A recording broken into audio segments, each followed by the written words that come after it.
झारखंड की राजनीति में बीजेपी आलाकमान ने दो बड़े फैसले सुनाकर सबको चौंका दिया है।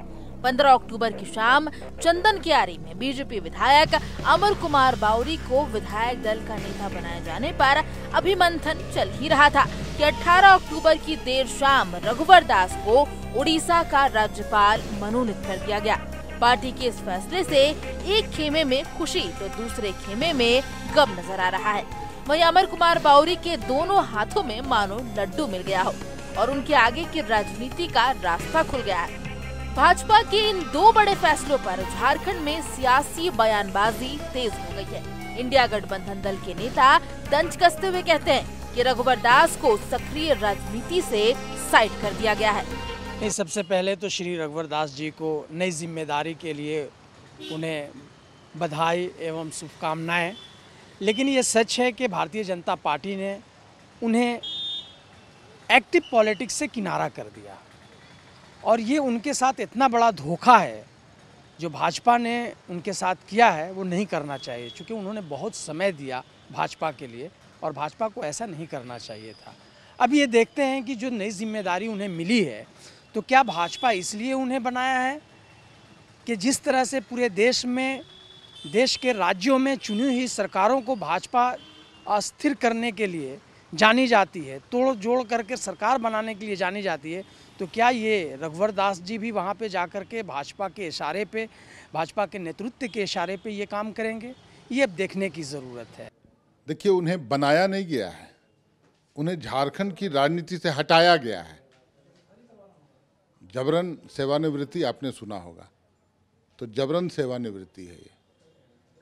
पिछड़े वर्ग का ओबीसी का एक चेहरा रघुवर दास जी हैं। मैं मानता हूँ अपने कुछ उनके चाहने वाले भी थे। जो उनके लोग हैं आज वो ठगा महसूस कर रहे हैं। आखिर कौन सी परिस्थिति ऐसी हो गई कि इस उम्र में जब राजनीति पूरी तरह से सक्रिय थे वो राजनीति में, एकाएक उनको यहाँ की राजनीति से बेदखल कर देना। बीजेपी अगले साल होने वाले लोकसभा और झारखंड विधानसभा चुनाव को लेकर एक नई रणनीति पर चल रही है। बीजेपी एक साथ एसटी, एससी और ओबीसी वोटरों को साधने की कोशिश कर रही है। बीजेपी ने रघुवर दास को उड़ीसा का राज्यपाल बनाकर लोगों को भरोसा दिलाने की कोशिश की है कि अब झारखंड में गैर आदिवासी सीएम नहीं बनाएंगे। इससे साफ हो गया कि अगला चुनाव बाबूलाल मरांडी के नेतृत्व में ही लड़ा जाएगा और उसका फायदा आदिवासी वोट बैंक को साधने में मिलेगा। वहीं रघुवर दास के राज्यपाल बनाए जाने पर बीजेपी प्रवक्ता का कहना है कि बीजेपी ही एक ऐसी पार्टी है जो एक कार्यकर्ता को राज्यपाल तक बना सकती है।